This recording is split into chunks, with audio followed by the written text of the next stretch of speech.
Assalamualaikum warahmatullahi wabarakatuh. Saya di sini sebagai perwakilan dari kelompok 6 akan memperkenalkan anggota dari kelompok kami, yaitu dengan saya sendiri, Okitania Fitri dengan NIM akhir 96, dan teman saya Nuriyah Briliana Wahyuni dengan NIM akhir 77. Ada Angelina Indah Permata Kasih dengan NIM akhir 103, dan Aldriko Bagus Insanto dengan NIM akhir 62, dan yang terakhir ada Mutiara Safia Irawan NIM akhir 64. Untuk materi pertama akan dijelaskan oleh teman saya, yaitu Nuriyah Briliana Wahyuni. Dipersilakan.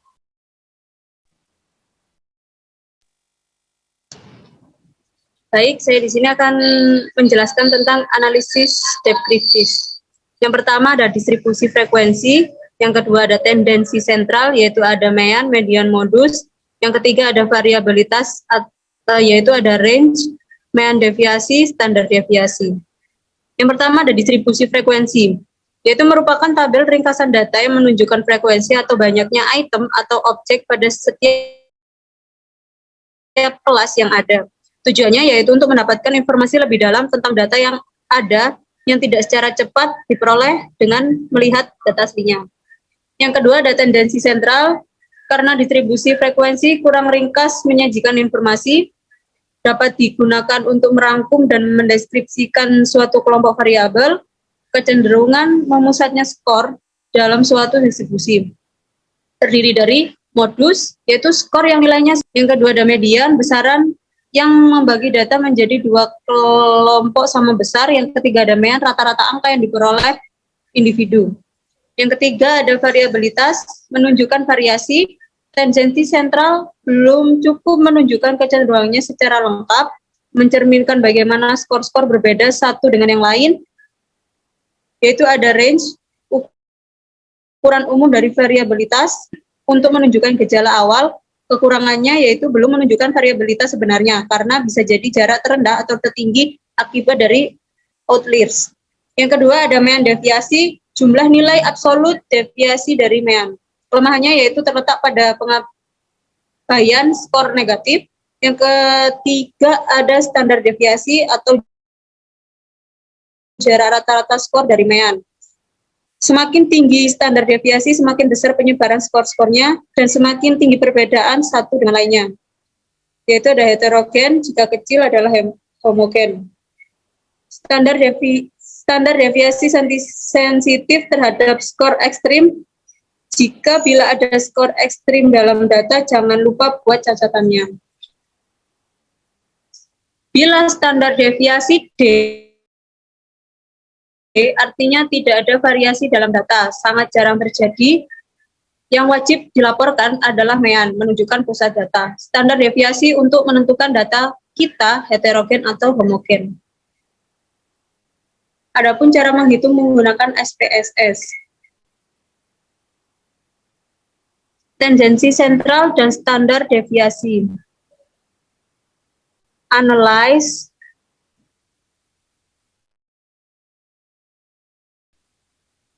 klik deskriptif statistik, lalu deskriptif.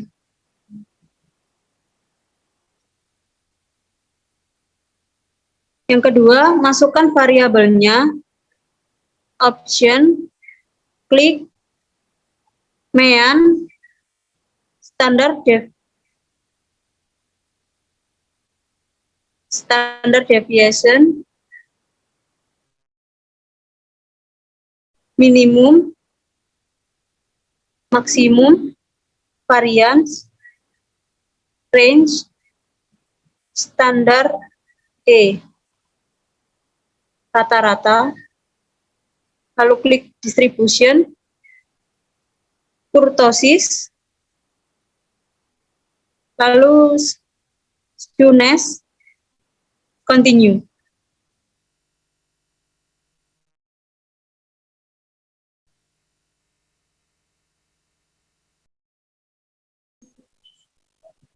Deskriptif statistik. N-nya ada 100, itu adalah banyaknya data. Range itu jarak atau rentang ada 32. Minimum yaitu nilai minimal ada 65, maksimum ada nilai maksimum 97. Di situ ada nilai rata-rata 77,06. Kemudian ada standar deviation 5,455. Di sini saya akan menjelaskan tentang korelasi, regresi sederhana, dan regresi berganda. Yang pertama, korelasi. Kovariasi atau korelasi antara dua variabel.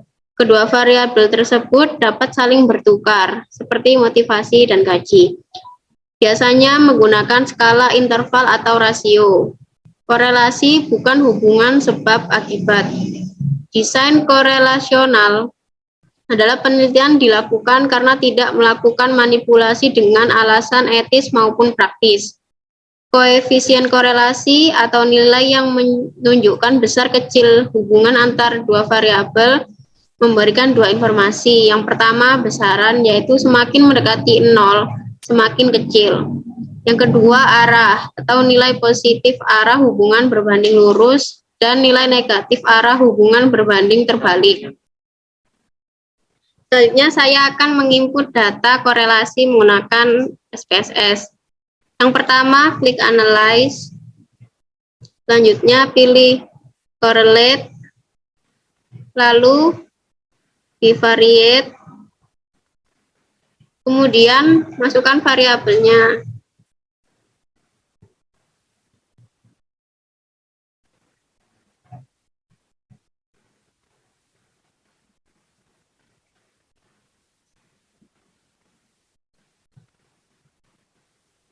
Lalu klik pada correlation coefficient, klik Pearson, lalu test of significance, klik to tail, lalu OK.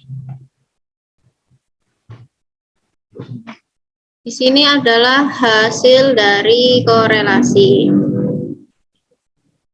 Hasil korelasi adalah 0,333 yang berarti hasil belajar matematika korelasinya kecil terhadap hasil belajar statistik.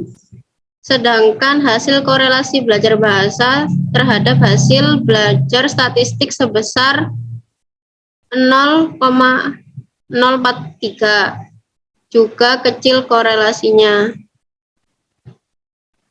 Selanjutnya saya akan menjelaskan analisis regresi sederhana. Pertama, klik Analyze, lalu klik Regression, klik Linear, masukkan dependent variabel Y dan independent hasil dari X1 dan X2. Lalu ketik OK.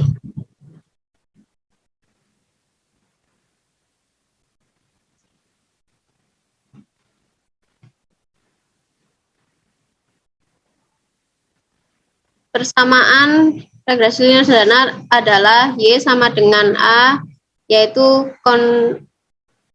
konstan 52,544 sama dengan A ditambah B X1 ditambah B X2. B X1 adalah 0,305 dan BX2 adalah 0,046. Berarti hubungan antara X1, X2, dan Y yaitu terdapat hubungan karena nilai signifikan kurang dari 0,05. Saya akan menjelaskan uji normalitas. Analisis ini akan menguji data variabel bebas atau X dan data terikat atau Y pada persamaan regresi yang dihasilkan. Apakah data tersebut berdistribusi normal atau tidak normal?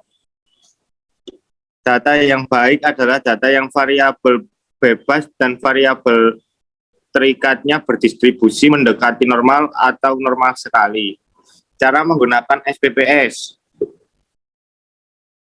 Pertama, analis. Lalu pilih non-parametric test. Lalu sampel KS.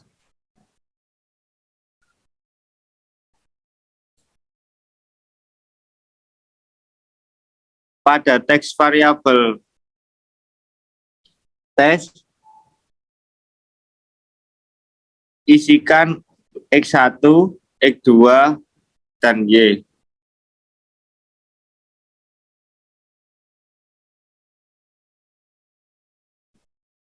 Klik OK.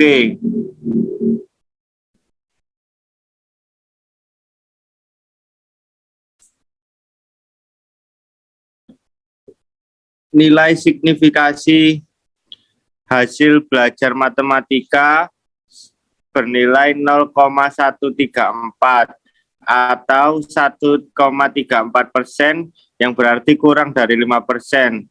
Data berdistribusi normal karena kurang dari 5%. Kemudian nilai belajar bahasa yaitu sebesar 0,015 atau 1,5%, kurang dari 5%, yang berarti distribusi datanya bersifat normal. Nilai signifikasi hasil belajar statistik sama dengan kurang dari 0,01 atau sama dengan 0,1%, lebih kecil dari 5%, yang dapat diartikan data tersebut berdistribusi normal karena kurang dari 5%. Di sini saya akan menjelaskan tentang paired sample t-test. Paired sample t-test merupakan uji beda dua sampel berpasangan. Sampel berpasangan merupakan subjek yang sama, tapi mengalami perlakuan yang berbeda. Paired sample t-test bertujuan untuk melihat apakah ada perbedaan rata-rata antara dua sampel yang saling berhubungan atau berpasangan. Langkah-langkah menguji paired sample t-test dengan SPSS. Yang pertama, klik menu Analyze,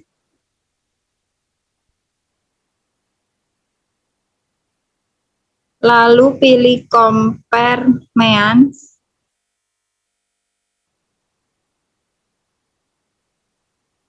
lalu klik Paired Samples t-test.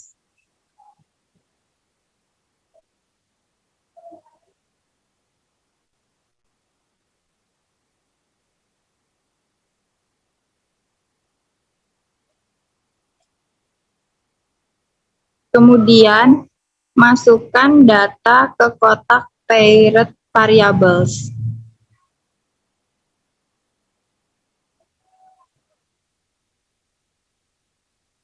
Lalu, klik option.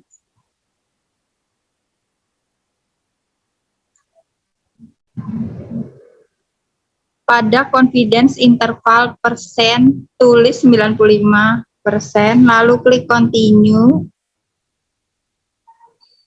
lalu OK.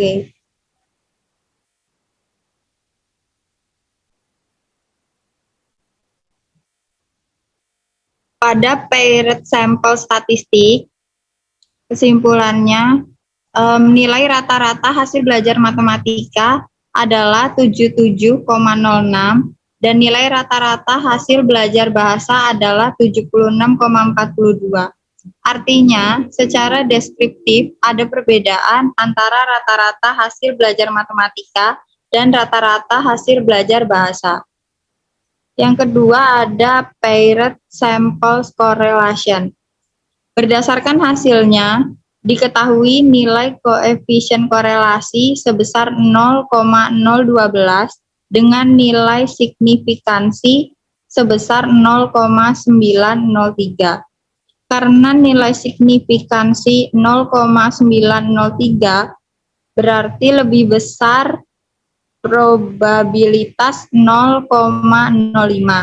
Maka dapat dikatakan bahwa tidak ada hubungan antara variabel hasil belajar matematika dengan variabel hasil belajar bahasa.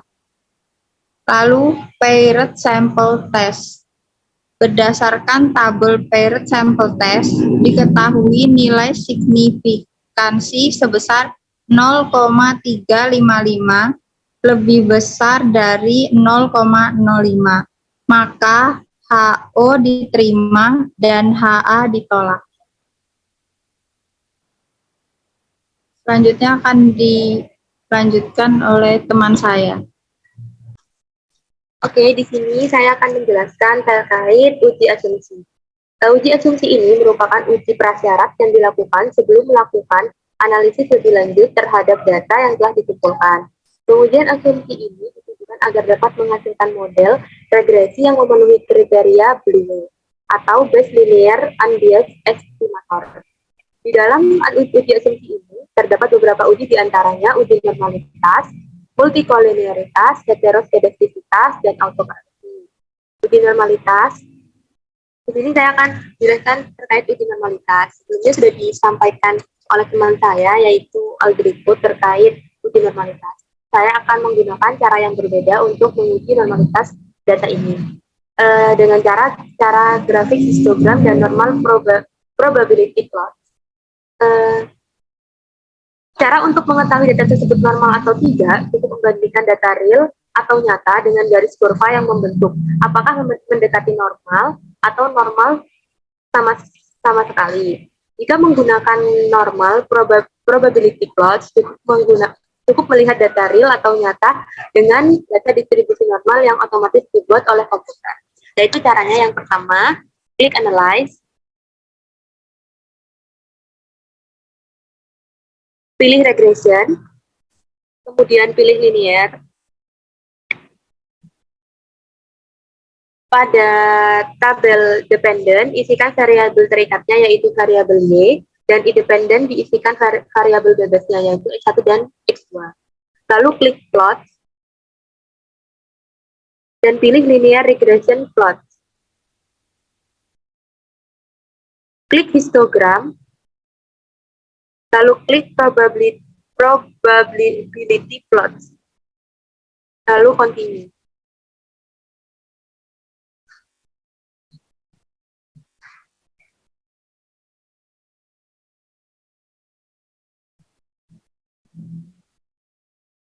Klik continue, lalu oke.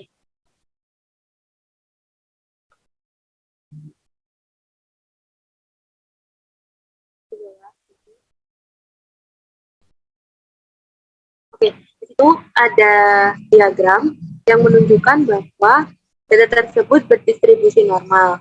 Mengapa? Karena garis linear yang ada di data tersebut mengikuti sebaran yang paling besar, yaitu mean-nya. Jadi data tersebut berdistribusi normal. Lalu kemudian pada diagram ini, pada diagram p-plot itu menunjukkan bahwa data tersebut juga berdistribusi normal. Karena apa? Variabel-variabel ini mengikuti garis lurus. Kemudian di sini saya akan menjelaskan tentang uji multikolinearitas. Uji ini diterapkan untuk analisis regresi berganda yang terdiri dari 2 atau lebih variabel bebas, di mana akan diukur tingkat asosiasi, hubungan atau pengaruh antar variabel bebas tersebut melalui besaran koefisien korelasi. Caranya yaitu yang pertama, klik analyze, kemudian pilih regression, linear, Lalu isikan variabel dependennya menggunakan variabel terikatnya yaitu variabel Y. Dengan kolom independen, isikan variabel bebasnya yaitu X1 dan X2. Kemudian klik method, itu enter. Klik statistik. Nonaktifkan estimate dan model fit. Lalu aktifkan kovarian matrik dan kolinearitas diagnostik.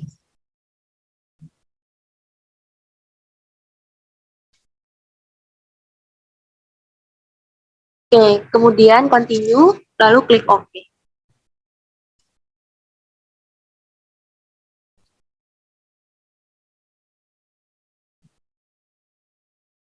Oke, di sini di koefisien terdapat VIF di sini menunjukkan angka 1000. Jadi, menunjukkan angka 1. Jadi, jika VIF-nya lebih dari 0,60, maka terjadi multikolinearitas di data ini. Kan di VIF data ini terdapat nilai 1. Oke, selanjutnya saya akan menjelaskan tentang uji heteroskedastisitas. Uji ini mengenai sama atau tidak varian dari residual dari observasi yang satu dengan observasi yang lain.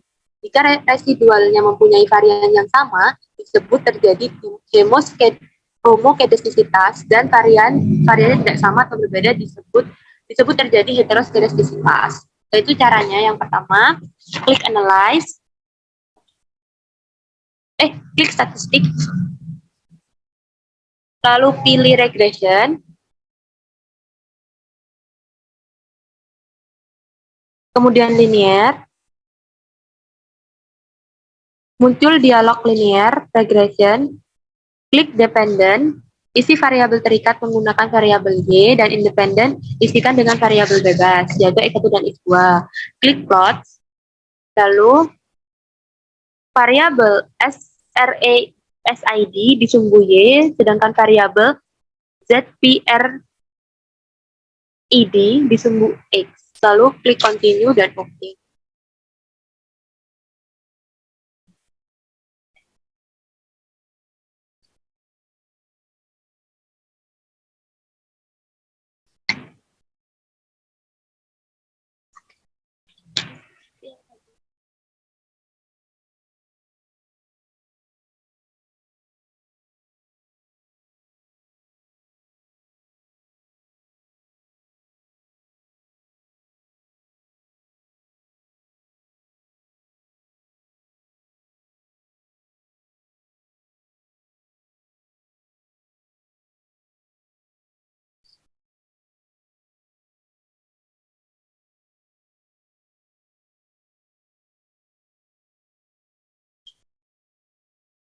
Klik OK. Nah, di diagram scatter plot ini terdapat sebuah pola. Jadi data tersebut menunjukkan terjadinya heteroskedastisitas. Oke, yang terakhir yaitu uji autokorelasi, yaitu persamaan regresi yang baik adalah yang tidak memiliki masalah autokorelasi. Jika terjadi autokorelasi, maka persamaan tersebut menjadi tidak baik dipakai untuk prediksi. Caranya yaitu kita klik analyze, pilih regression, lalu pilih linear. Seperti tadi, kita masukkan tabel dependennya itu variabel terikat, yaitu Y, dan independennya isikan dengan variabel bebas, yaitu X1 dan X2. Lalu klik statistik, aktifkan Durbin Watson, lalu klik continue dan klik OK.